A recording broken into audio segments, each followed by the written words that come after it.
dabdhi xamooday dufan basaasay durduroomay dawo bukootay dabdhi xamooday nebi maxamed calayhi salaatu wasalaam imisa carruuruu dhalay imisaa raga imisaa dumara waxaad qofka u tilmaantaa halka ay ku taallo jaamacadda eelo kulanti wacaana wanaagsan idil ahaantii baddaawdaya kuna soo dhowaada mar kale iyo barnaamijkeennii su'aalaha rabadaanta oo maanta mar kale aynu ku soo bandhigi doonno bartamaha magaalada boorama iyadoo guud ahaanna ay daawadayaashu ama dadweynuhu ay si toosa uga qayb qaadan karaan qaybaha dhinaca baraha bulshada gaar ahaan facebooka iyo youtube-ka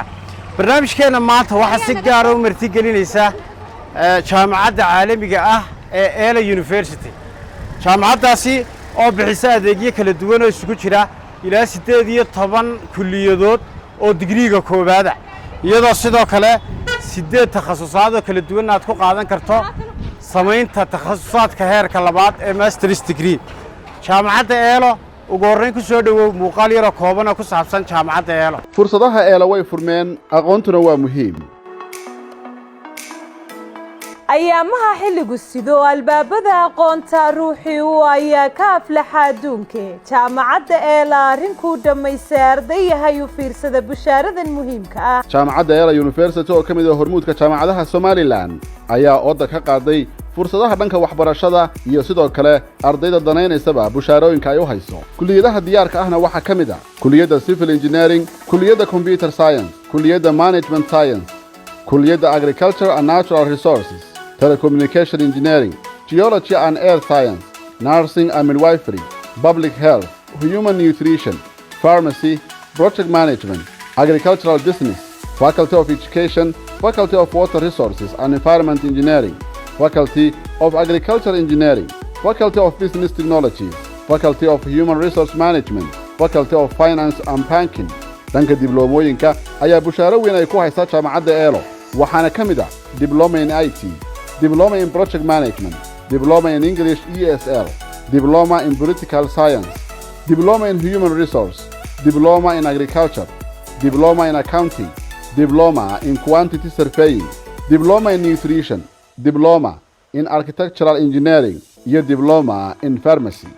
dhammaan fursadahaasi iyo kulliyadahaasi aqoonta ay ku duxday waxay kuugu diyaar yihiin jaamacadda eela university oo ah jaamacadaha loogu aqoonta badan yahay ee soo saara arday aqoon ahaan diyaarsan sanad walba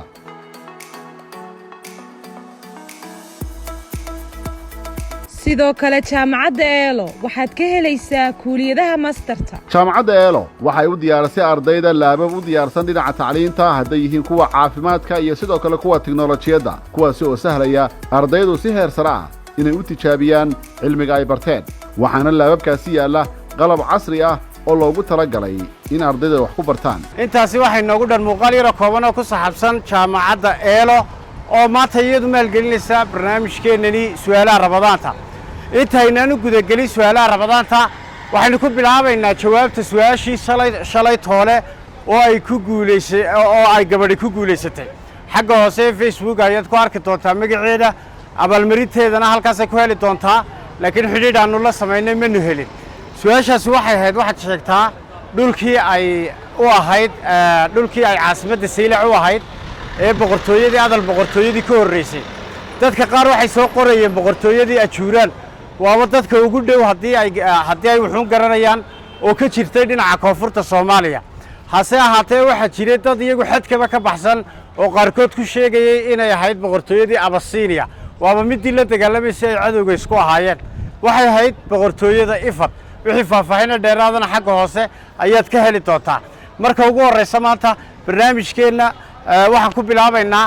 waxay ag joogta haatani gabadh soo dhowo walaal marka ugu horraysa waxaad ii sheegtaa magacaaga caasho cabdirashiid caasho cabdirashiid ma ardayd baa tahay haa jaamacaddaa dhigataa mise dugsiga sare dugsiga sare foonfoor baa tahay haa waayahay barnaamijka su'aalaha rabadaanta markaad aragtay waad soo dhaqaaqday haa kalsooniinteen leeg baad ka qabtaa inaad garato su'aalaha inaan gartay ilan garan waayo labadaba diyaar baad u tahay haa waayahay 1 ilaa 5 baad dooranaysaa mid sax haye lambar dooro lambar 2 baan doortay lambar 2 laftarkeedaad dooratay waayahay su'aashani kuu soo baxday horta waa su'aashii ugu dhibta yareed waxa nasiibkaaga ku siiyey lambar 1 marka su-aasha waxay ku leedahay iyadoo duuduuban waxaad qofka u tilmaantaa halka ay ku taallo jaamacadda eelo jaamacadda eelo waa tan ku taal waa tan maaha tilmaan waxaa lagaa rabaa inaad tidhaahdo waxay ku taallaa halka inaad meel ka miisaan qaadato qiyaastii halkaasi ka soo horjeedaa waa inaad si fiican u tegaa qofka aanan horay u erag qofka aan horey u arag inuu si fiican u tago haa tilmaan saalixudiin waa dusheeda ku taala saalixudiin haa saalixud ma jaamacadda ka sarraysa markaa jaamacadda haa haye dhinac kale maxaad ku tilmaami kartaa maxal halka moobeelada lagu iibiyo haa agteeda weeyahay aad iyo aad bay u maadsantahay ka soo horjeedkeedana maxaa ku yaalla ka soo horjeedkayga iminka waa la dhisayaa miisaan santar alxaasil waa fooqa waa daarta ugu dheer yaa صح bartamaha magaalada ku taala aad iyo aad bay u mahadsan tahay magacaaga muxuu ah caasha cabdirashiid caasha aad iyo aad bay ku guulaysatay su-aashaas inkastoo su-aashii ugu dhibta yareed ay u soo baxday markana waxaan siinaynaa abaalmarin isla jaamacadda eelo ay maanta bixinayso aad iyo aad baad u mahadsan tahay marka dambe ayaad ka qayb qaadan doontaa barnaamijkan markan jooga daawadayaasheenna kale ee iyagu ka qayb qaadanaya barnaamijkani su-aalaha rabadaanta oo maanta ay si gaara u maalgelisay jaamacadda eelo marka hore magaca maxamed maxamuud sheekh ibraahim maxamed maxamuud sheekh ibraahim barnaamijka su-aalaha rabadaanta hore ma uga qayb qaadatay sanadkii horaan ka qayb qaatay waana ku guulaystay wejigaaga si fiican baa u soo saaray sanadkii hore maxaa lagu weydiiyey bahayd madaxweynihii u horreeyey maraykankaa la weydiiyey waan sii xasuustaa weli waana ku guulaystay george washington muxuu ahaa george washington madaxweynihii hore lagu weydiiyey waa sax waa xasuustaa waan ku guulaystay waa 1700 iyo markuu dee dawladnimada maraykanka bilaabantay waayahay maantana insha allah haddaa waxaan kuu rajaynayaa inaad garato haddii ilaahay idhaahdo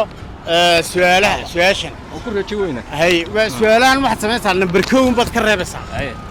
2 3 4 5 intaa mid dooro may labadaan doortay nambar 2 tira dhabana sax maanta nambar 2 dooratay waaye maanta su-aashani ku soo baxday waa su-aal taariikhiya waa su-aal aad iyo aad u fudud laakiin xagga taariikhda ma isku fiicantiin waan isku fiicannahay gaar ahaan taariikhda xilliyadan dhexe gumaysiga boqolkiiba 90 inaan ku guulaysto waan rajaynaya insha allah su-aashu marka waxay ku leedahay goorma la bixiyey reserve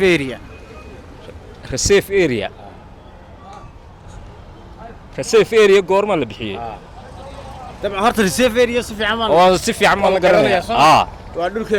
Soomaalida Itoobiya waxa bixiyay Ingiriiskii 1954 baan malaynaya 1954 jawaabta ma ku kalsoon tahay waa 50-50 inaad garatay inaad garado waaye 50ga kala u baday haddaba su-aashan waad ag dhigtay kumaad guulaysan maanta su-aashan agteeda xilligii mudaharaadyadii ay bilaabmeen ayaad sheegtay laakiin waqti u dhow ayay ahayd waa iska caadi insha allah horey baad ugu guulaysatay marka dambena waad ku guulaysan doontaa haddii ilaahay idhaahdo nambar 3 4 5 mid dooro nambar 2 nambar 2 oo la doortay nambar 3 nambar 3 baa doortay weeye hore barnaamijkan ma uga qayb qaadatay may waa ka disku horreeyay la kulmo maanta kuugu horreyso ka waran markay maanta kuugu horreyso waxaa soo dadan aad soo ag istaagtay kalsooni teeleg baa qabtaa kalsoonida naftaada ku kalsoonay hay wixii ka sabaxna nasiibkayga marka ma xagga aqoonta sayniska iyabaad isku fiicantihiin ma aqoonta maadiga diiniga xagga aqoonta isma fiicin laakiin aad xagga miyaday noqoto wax laga yaabana xagga dhaqanka isku fiicantihiin xagga talaga yaab maanta inay su'aalaha xagga dhaqanka ku yar yihiin baan u malayn laakiin waxaad dooratay su-aasha nambar 3 su-aashan nambar 3 baa maaha su-aal dhaqana waa su-aal la xidhiidha xagga diinta laakiin waa su-aal aad iyo aad inay u dhib yar tahay aan filayo su-aashani waxay ku leedahay waxaad sheegtaa nebi maxamed calayhi salaatu wasalaam imisa carruuruu dhalay imisaa raga imisaa dumara 7 carruur dhalay haye 3 baa raga 3 baa raga haye 4 dumar 4 dagalla dumar hambalyo si fiican waad ku guulaysatay tafaasiil kaloo dheeraada ma ka haysaa 7daas ma ka sabab si dhex kale ma tafalsaka kama hayo Allahu a'lam imsa subaha ahayd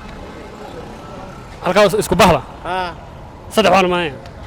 saddex habla oo saxmiiba si fiican waad garatay marka mid laga reebo lixdooda kale isku bah bay ahaayeen maama khadiijo ayaa wada dhashay hambalyo baa ku leenahay magacaagii markale dadweynaha ugu celi xasan maxamed cumar xasan aad iyo aad buu maanta ugu guulaystay waxaan siinaynaa abaalmarin ka soo qaadnay jaamacadda eelo 8 kulliyadood oo digriga koowaad iyo 8 takhasusaadka labaad ee masterka ayaa kugu diyaar waa jaamacadda ugu horeysa xagga kulliyadaha engineeringa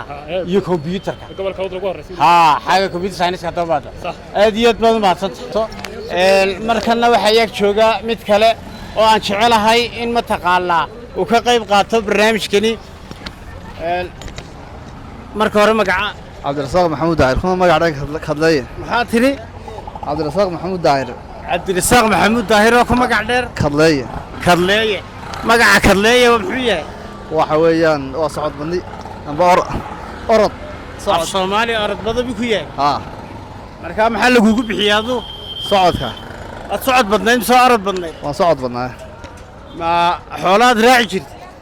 may sideeda waxaan ahaa sporti oo orodkan xagga kubadda waay markan waxa ku hayaa laba su'aalood waa number 4 iyo number 5 mid un baad dooranaysaa number 4 waxaad dooratay su'aasha number 4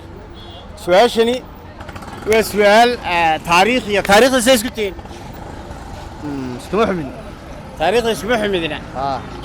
su'aashani waa maadaama taariikh tahay waa qofka xataa loo fudaydinaya waxay ku saabsan tahay ku leedahay su'aashan afraad waxaad sheegaysaa 4 wasiir ee xorriyadda Soomaaliland u doonay Ingiriiska ee ka soo qaaday marka 4 magacooda haddaad mid kaliya xataa magaciisa ka sheegto abaalmarintan waad leedahay waxa jiray 4 wasiir oo xorriyadda soo qaaday 4 wasiir oo xorriyadda Soomaaliland uga soo qaaday Ingiriiska waa yahay Allahu musta'aan hore horta ma maqashay may laakiin waan isku dayaa jiraan hore uma maqal sax weeyahay marka dambe ayaad insha Allah ku guuleysan doontaa haba dhib male weeyahay markan waxay noo dhiman hal su'aal halka su'aashani waxa kulli qofka ugu horeeyay imika yimaada uu ku qasban yahay inaan weydiiyo waana su'aal aad iyo aad u dhib yar markana waxa magacaaga muxuu Ilyas Barka Xirsi Ilyas halkaas aad iska soo maqiiqdo waad toos baad isku keentay kalsooni intee leeg baad ka qabtaa inaad garato su'aal aanad waxba ka sii ogeyn kalsooni aad u badan aad u badan weeye hore ma uga qayb qaatay barnaamijna maanta kuugu horeysa maxaad dareemaysaa marka ma yaran naxaysaa dadka qaar markay su'aalaha hor yimaadaan way isbedelaan ma naxay caadi baan saxdii sax farxad baa inay ka qayb qaato aad baan ugu faraxsanahay maanta si fiican baan ugu faraxsanahay weeye su'aal halkan wax hal su'aal baa kugu soo hadhay hal su'aal ayaa kugu soo hadhay su'aashani waa su'aasha number 5 waana su'aal aad u dhib yar su'aashani iyadoo isku duuduuban waxay ku leedahay waxaad sheegaysaa magaca abwaankii sameeyey ruwaayadii Shabeelnaagood adigu de waxaanad u sheegayn ha iga soo dhex gelin qof baa wata hawsha waxaan la jeedaa adeer waxa ku bal halka soo joogso may fariisheega iska soo joogso anaa ku wadi horta mid aan ku sheego macluumaad badan badaysaa si aad inoola wadaagto horteed mid baan ku sheegay xagga protocolka yani qof kale inuu weydiinay ahayd laakiin qofkii abaalmarintii isaga ku heli doona adaa sheegay Soomaa laakiin ayaa sameeyay ruwaayadda Shabeelnaagood waxa sameeyay abwaanka weyn la yiraahdo Xasan Sheekh Muumin Allahu naxariistee wuxuu ku sameeyay magaalada Hargeysa waxayna ahayd dab dhaxmooday dufan basaasay durduroomay dawo bukootay dab dhaxmooday intaa waxayna su'aashu ahayd waa su'aal daaweyno mikrafoonka iska saaran oo haya waa su'aal daaweyno madaxa daalinaysa dadweynaha la weydiinay macnaha waa su'aal daaweyno madaxa daalinaysa dadweynaha la weydiin baahayd macnaha ruwaayadda markalena waxay sheegtaa mikrafoonka iska daa waxaad ii sheegtaa sanadku goormuu haa u sameeyay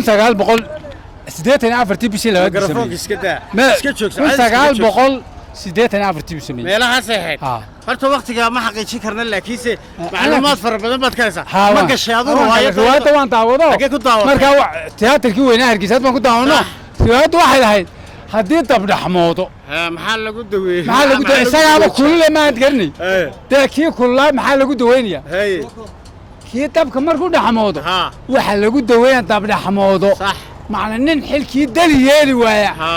dabdhaxmoodo weeyba Sidaasa. nin haddii la doorto uu dadkii dali yeeli waayo dabdhaxmoodo wey aad baad u mahadsantahay Ha. magacaagu muxuu ah maxamed idris maxamed idris maxaad ka shaqaysaa maxaan ka shaqeeyaa bacadla ha sax qolooyinkan dharka iibiya tahay su-aashan adoo isaga soo dhex dhacay ayaan haddaba kugu siinaynaa maanta abaalmarin waa sax waa abaalmarin lacaga waa sax waxa bixinaysa jaamacadda eelo ayaan maanta ka soo qaaday hey jaamacadda eelo ma taqaanaa wax wey dab hadduu dhaxmoodo macna ninkii anna haddii la doorto uu derajadii xil qaado Si fiican. uu xilkii dar yeeli waayo Hey. dab dhaxmoodo wey ga boobay ayaa iyag jooga magacaaga muxuu ahaa soo dhowow magacaygu Ilyaas Barqad Xirsi ilyaas Barqad Xirsi ilyaas onliya su-aal baa ku siiyey su-aashii waa lagaa boobay iminka laba waa mid su-aasha horta bal iminka waad maqlaysay horta maad garanaysay intuunay noo sheegin jawaabta ka hor saasha intuu noo sheegay Soomaali intuunay noo sheegin ka hor riwaayadda shabeellaagood dadweenka sameeyey miyaad garanaysay waan garanayay saasha ayuu ahaa ya ababku weynaa gobolka soo jeedo Xasan Sheekh Muumin haa markaa su-aasha waad sii haysay su-aashaas waad sii caadi gelisay waa caadi dhimale waa sax dhimale mayana maadaama waxaan dhex joognaa suuqa bartankiisii magaalada markaad joogtana dee cid walba waad arkaysaa markaa dee nin inaag marayuun bay nagaga booday jawaabta dhimale hore kooda markaa adiga si gaara kuu tixgelini abaalmarintaadaana waad leedahay laakiin bishardi su-aal kale oo kuwii ka faa'iidaysiga maadaama shantii ay dhammaadeen ayaan halkan ku weydiinaya waxaa ka mid ah su-aasha halka taalla waxa weeye waa laba su-aalood marka su-aasha fudud baad adu ikhtiyaarkaaga dooranaysaa labada mid baad ka jawaabaysaa goortii la bixiyey reserve area ama afartii wasiire xorriyadda Soomaaliland soo qaaday abadaas la soo ma reserve area waxa la bixiyay 1900 iyo 450 iyo afrika ka tag haye xilligaas la bixiyay taasaa markaa qaadatay taasaa la taan jecla weeyay horta maanta abaalmarinta waad nagu leedahay su-aashan dambe samaad garan meela afrika ka tag laga keenay ma garanay laakiin taariikhda meela inta taariikhda ku taala waa soo baari jawaabta la heli doonaa waxa jira dad fara badan xaggeenan hoosta ka quudanaya hadii ilaahay idhaahdo aad iyo aadna waad u mahadsantahay markana labadaas su-aalood ee ka faa'iidaysiga ee inoo hadhay ayaa maanta waxaan samaynaynaa labada su-aaloodba waxaynu ku soo xidhi doonnaa xagga facebooka iyo youtube-ka marka ugu horrayn waa anigii bilowgii barnaamijka idiin sheegayey su-aashan si aad uga jawaabto iska ilaali khaladaad ha gelin dadkii ugu badnaa ee su-aashii shalay toole gartay waxay meesha ka saareen shuruudihii bay ka boodeen looma baahna xataa oo muhiim ah inaad beejka soo flow garayso laakiin waxa muhiima in aad like saarto muuqaalkan ma soconayo haddii aan la helaynin wax layga iyo inaad dadka la sii wadaagto kadib jawaabtaadu ansax bay noqonaysaa marka labada su-aaloodba fursaddan waxaan u siinaynaa asxaabta kala duwan ee ku xidhan dhinaca baraha bulshada su-aasha hore waxay ku leedahay waxaad soo sheegaysaa magaca afartii wasiir ee xorriyadda Soomaaliland u keenay su-aasha labaadna waxa weeye waa xilligii reserve area la bixiyey ayaad soo sheegaysaa adigoo shuruudaha si raacaya guud ahaan waxaynu intaas ku soo gabagabeynaynaa barnaamijkeennii su-aalaha rabadaanta oo maanta si gaar ah inoogu maalgelisay jaamacadda caalamiga ah ee Ela University oo aad ka helayso 18 kulliyadood oo digriiga koowaad iyo 8 takhasusaad oo qaybta sare masterta sidoo kale waxaad ka helaysaa ilaa 11 fiil oo noocyada dibloomooyinka marka soo booqo jaamacadda Ela oo ku taala bartamaha magaalada Booraba barnaamijka waxa idin soo saaray anigoo Ibraahim Suxufiya waana farsamadii Shucayb Bigeys tan iyo intaynu dib u kulmi doonno barnaamijka la mid ah inta ka horreysay idin lahaantii waxaan idinku sii dhaafaynaa sidaas iyo kulanti dambe oo xiiso leh